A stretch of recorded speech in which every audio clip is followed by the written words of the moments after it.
पहुंची। यमुना के किनारे जाकर के इन्होंने सुंदर सी जगह का निर्माण किया। निर्माण करने के बाद वे कन्हैया के पास में आई।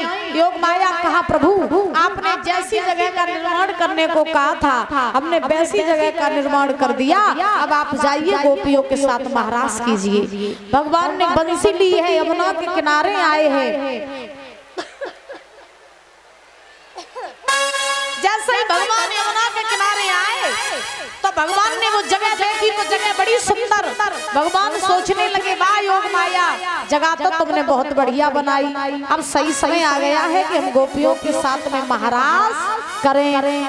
तो भगवान ने बंसी बजाई। शरद पूर्णिमा की आधी रात भगवान ने बंसी बजाई और बंसी की धुन गोपियों के कानों में पड़ी तो गोपियां सब भागी, उल्टे सीधे श्रृंगार, उल्टे सीधे वस्त्र पहने, आधी रात के समय घर परिवार छोड़ के भागी, यमुना के किनारे पहुंची। कन्हैया ने कहा, आ गई तुम? बोले आ गए हम, करा मेरे साथ महाराज। भगवान बोले, अभी नहीं, मेरा मन नहीं, अभी तुम लौट जाओ। गोपियां बोली, अच्छा पागल समझ रखा है क्या? क्यों? अरे जब बुलाओ तो हम चले जाओ, जब घर भेजो तो घर चले जाओ। आज तुम्हें छल में नहीं आई, आज महाराज करके ही वापस जाएंगे।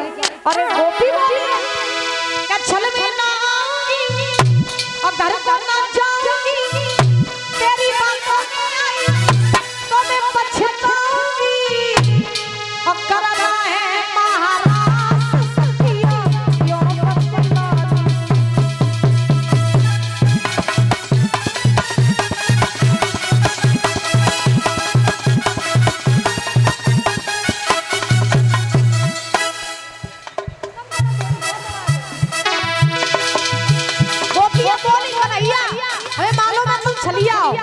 लेकिन आज तुम्हारे छल में नहीं आएंगे। सुना, हंस के बोली एक गोरी, क्यों कर रहे हो परिजोरी?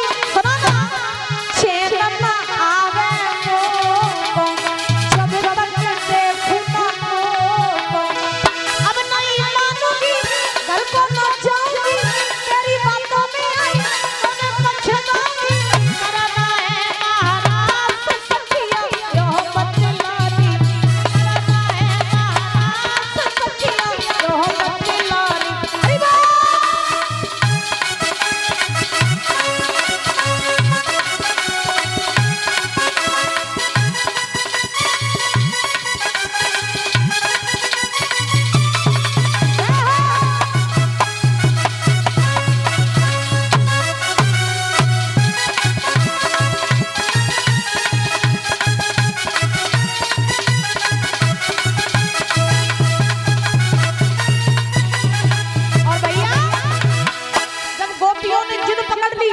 मानेंगे नहीं, महाराज करके ही जाएंगे। भगवान समझ गए अब नहीं जब माने तो भगवान ने कहा करो कि जितनी गोपियां उतने रूप बनाए गए और महाराज करने लगे। जितनी सखियां उतने श्याम शुरू भयो लीला का, मुरलीधर गिरधारी नाचे कृष्ण मुरारी।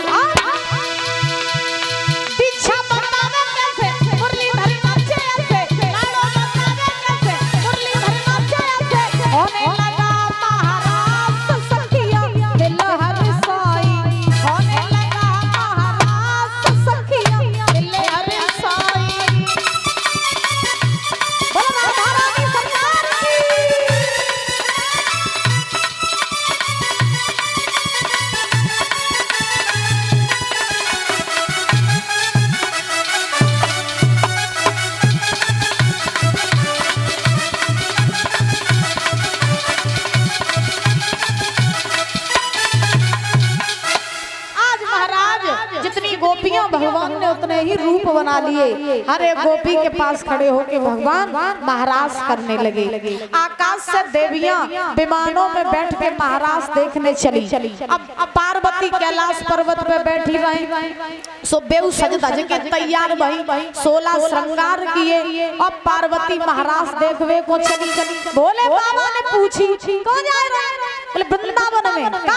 बोले महाराज देख रहे। तो भोले बाबा बोले हम भी चलेंगे।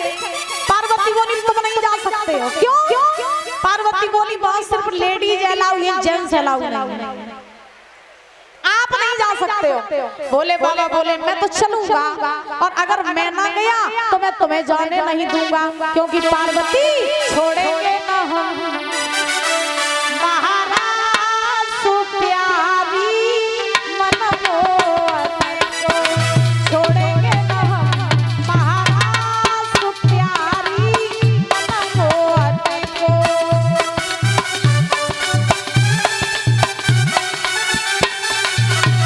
बोले बाबा बोले कुछ भी हो जाए महाराज देख नहीं जाएंगे। बात समझाओ एक न मानी पतरी मनमानी, छोड़ेंगे ना हम महाराज सुप्यारी मनमोहन को।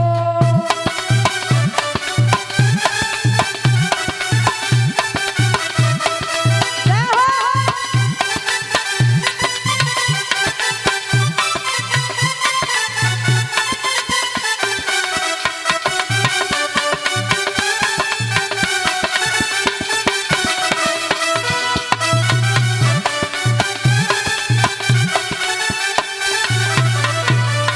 बोले बाबा ने कहा मैं महाराज नहीं छोड़ूंगा, और साथ चलूंगा।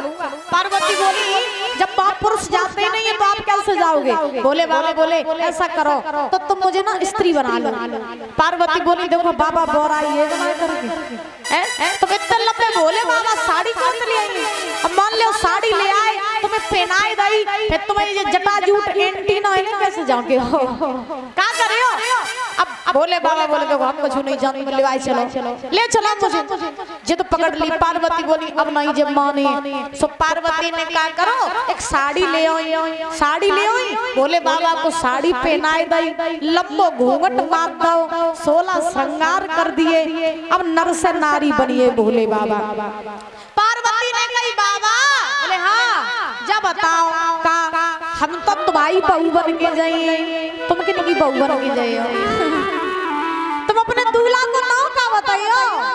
अब भोले बाबा बोले बस तुम अपनी देख लियो लेकिन बस मैं लेवाई चलो। अब पार्वती ने कही देखो बाबा हमने तुम्हें मुंह झांक दो हैं और 16 श्रृंगार कर दो, तुम्हें हमने नारी बनाए दो, लेकिन अब तुम चेहरा तो हमने झांक दो, आवाज नहीं तुम्हें हम बदल पाई। चुप रहियो काल तक कुछ बोलियो ना, कोई कछु कातरा शांत रहियो। भोले बाबा बोले ठीक चल दिए। आगे आगे पार्वती पीछे पीछे भोले बाबा ऐसी चाल चल रही जलगा रोने कोने में कल नहीं बहु आई होवे। लचकीली चटकीली चाल, 16 श्रृंगार, लंबो घूंघट, और महाराज जा रहे हैं। और कैसे जा रहे हैं कि एक दिन अब भोले भंडारी और बन के ब्रज की नारी वृंदावन आ गए, वृंदावन आ गए।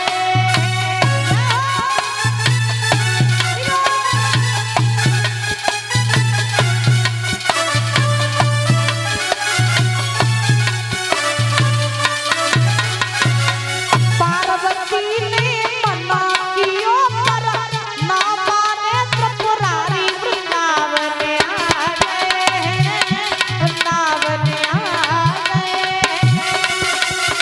बोलो बाप की।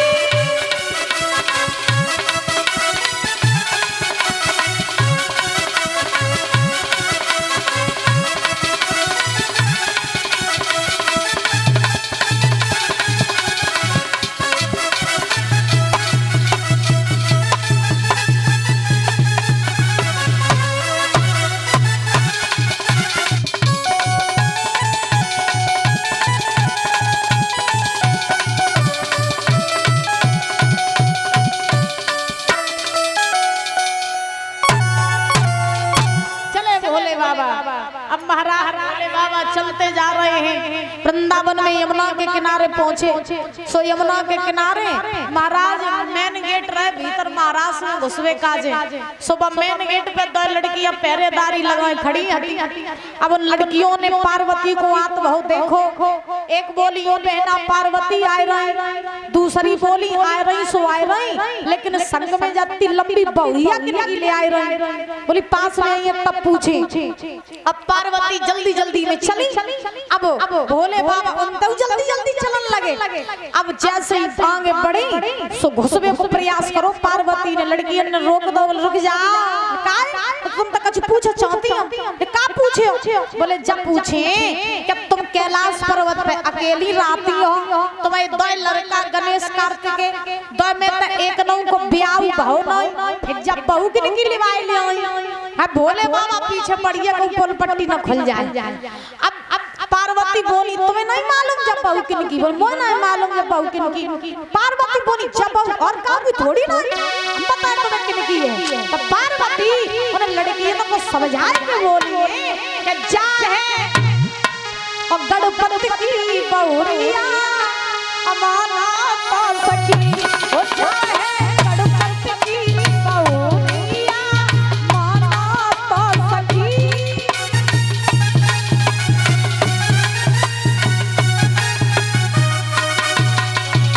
पार्वती बोली तुम्हें नहीं मालूम और अभी थोड़ी थोड़ी सुनो मेरे लला गणेश की जो बहू है, बेटा जाने के गणेश की बहू है या पार्वती की खसम जब छुपे बैठे।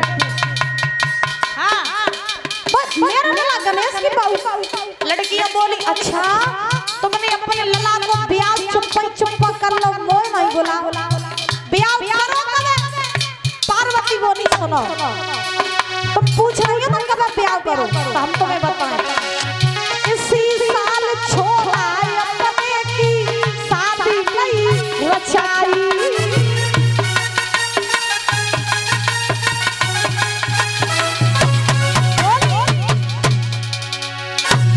जई साल ब्याह कर लो और जल्दी जल्दी में ब्याह हो तुम्हें बुलाए लाए। अरे इसी साल बेटा अपने की शादी नहीं रचाई, सुंदर बहू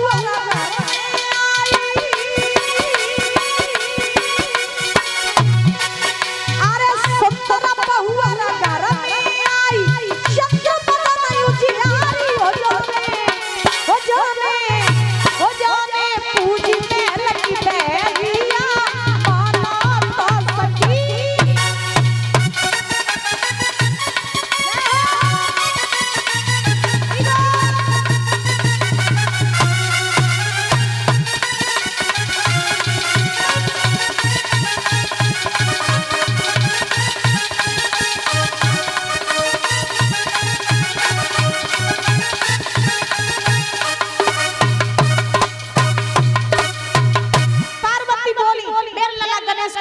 साल ब्याह कर लो, जल्दी जल्दी ब्याह हो तुम्हें बुलाए नहीं पाऊं।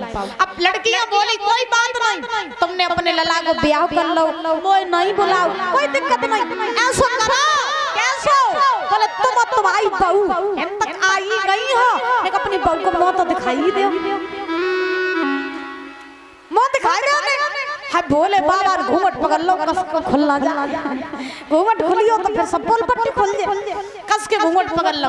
पार्वती कम चंट नहीं रहे, बड़ी होशियार।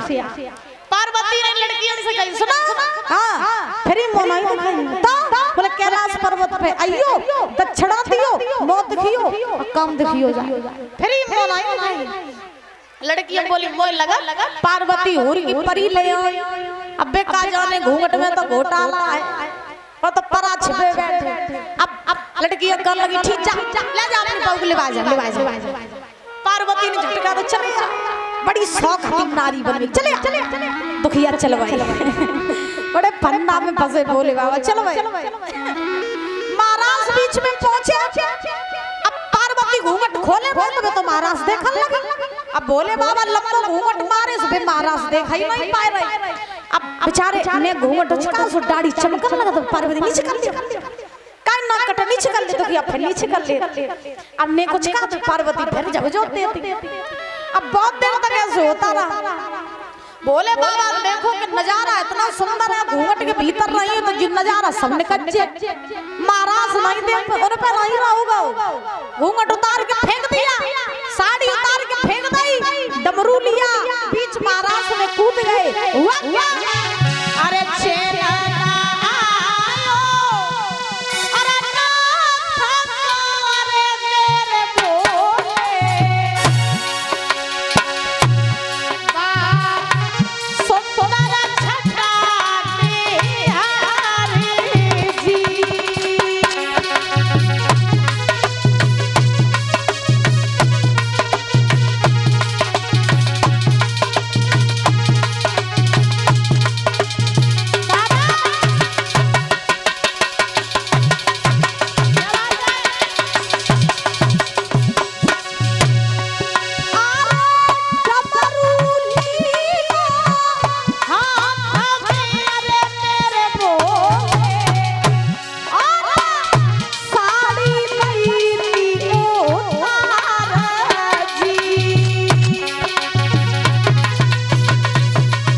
हाथ में डमरू लिया, बीच महाराज में कूद गए, नृत्य करने लगे।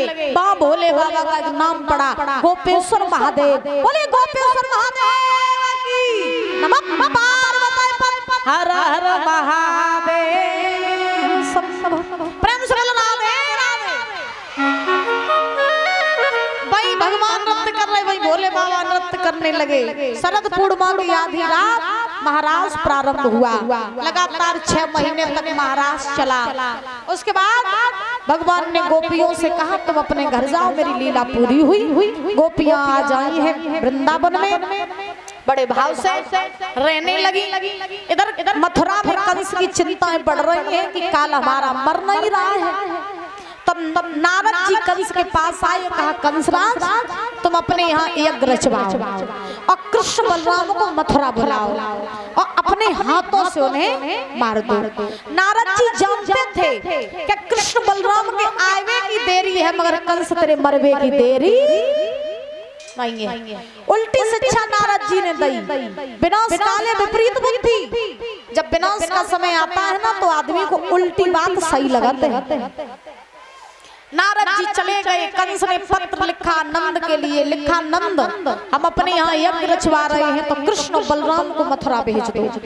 अक्रूर जी को बुलाया, कहा पत्र लेकर के चले जाओ वृंदावन से कृष्ण बलराम को ले आओ। अक्रूर जी वृंदावन में चले, कृष्ण बलराम को लेने का प्रस्ताव नंद यशोदा के सामने रखा। नंद यशोदा ने मना कर दिया, मैं अपने कृष्ण बलराम को मथुरा नहीं भेजूंगा। तब तक भगवान कन्हैया बलराम जी के साथ आए, कहा बाबा मुझे जाने दो ना, और मैं आज जाऊंगा, कल धनुष यज्ञ देखूंगा, परसों में वापस आ जाऊंगा। मैया यशोदा रोने लगी। भगवान ने धैर्य धारण कराया मैया बाबा को, और धैर्य धारण कराने के बाद मैया ने कहा ठीक है बेटा चला जा, परसों आ जाना। ठीक।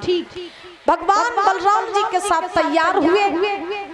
बाबा नंद ने कहा बेटा हम भी चलेंगे, तो भगवान ने कहा चलो। तो सब लोग तैयार हुए, मुख जो ग्वाल बाल रहे भगवान ने उनको साथ लिया। अक्रूर के रथ पे सवार हुए, भगवान चले। वृंदावन की गोपियों को पता चला कि कन्हैया छोड़ के जा रहे हैं, तो गोपियां आई, रथ को घेर लिया। कहाँ जा रहे हो? कन्हैया ने कहा मथुरा। कब आओगे? परसों। गोपियों ने कहा तुम्हारे लिए 2 दिन बड़े आसान हैं, लेकिन कन्हैया तुम्हारे बिना तो हम रात भी तारे गिन गिन के काटती हैं कि कब सवेरा हो और कब मुझे तुम्हारे दर्शन करने को मिले। और तुम 2 दिन के लिए दूर जा रहे हो। अरे हमें पता है तुम छलिया हो, तुम लौट के नहीं आओगे। कन्हैया अगर मैं पहले ये जानती कि तुम हमें छोड़ के चले जाओगे तो मैं तुमसे कभी प्रेम न करती। मत जाओ ना छोड़ के। भगवान ने कहा क्यों बावरी हो, आ जाऊंगा ना अपने परसों। प्रेम का विरह तो वही समझ सकता है जो प्रेम महाराज हृदय से करता है।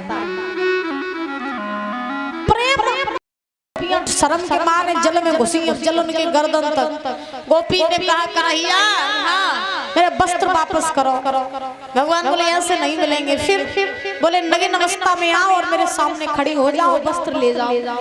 अब गोपियों को बड़ी शर्म आए। गोपियों ने कहा अरे कन्हैया तेरे मैया बाबा तो सौना सिखाओ। क्यों? अरे तुझे नहीं मालूम यहाँ लड़कियां स्नान कर रही हैं, तू वस्त्र लेके भाग गया, वस्त्र वापस कर दे। भगवान बोले ऐसे सामने खड़ी श्राद्धे नगी नमस्ता मेरे सामने खड़ी हो जाओ, वस्त्र दे देंगे। तो गोपियां कन्हैया को अपना पति मानती थी, और गोपियां ये भी जानती थी कि तो निर्गुण ब्रह्म है, यानी ये भगवान है। तो भगवान के सामने वस्त्र पहना फिर भी नगिन, न पहना फिर भी नगिन।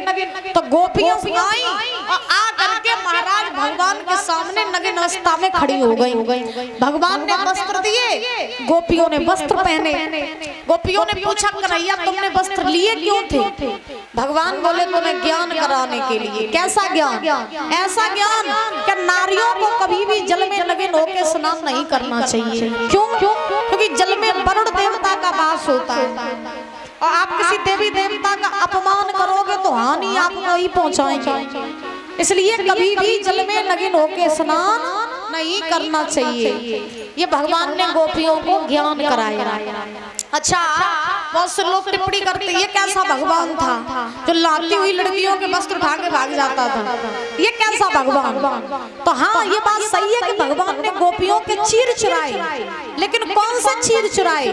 भगवान ने गोपियों के अज्ञान रूपी चीरों को चुराया और ज्ञान रूपी चीरों को पहनाया। बोलो राधे राधे, जोर से बोलो, क्या बात है। भगवान ने गोपियों को ज्ञान कराया, भगवान चल दिए। गोपियों ने हाथ पकड़ा, कन्हैया हाँ, तुमने हमसे कहा था कि तुम मेरे साथ महाराज करोगे, तो मेरे साथ महाराज करो। भगवान बोले अभी नहीं, जब सही समय आएगा तब हम महाराज करेंगे, अभी अपने अपने घर जाओ। गोपियां घर गई, भगवान वृंदावन में आए। अब भगवान ने वृंदावन में आकर के योग माया को बुलाया और कहा कि योग माया चली जाओ और यमुना के किनारे सुंदर सी जगह बनाया। और भगवान ने कहा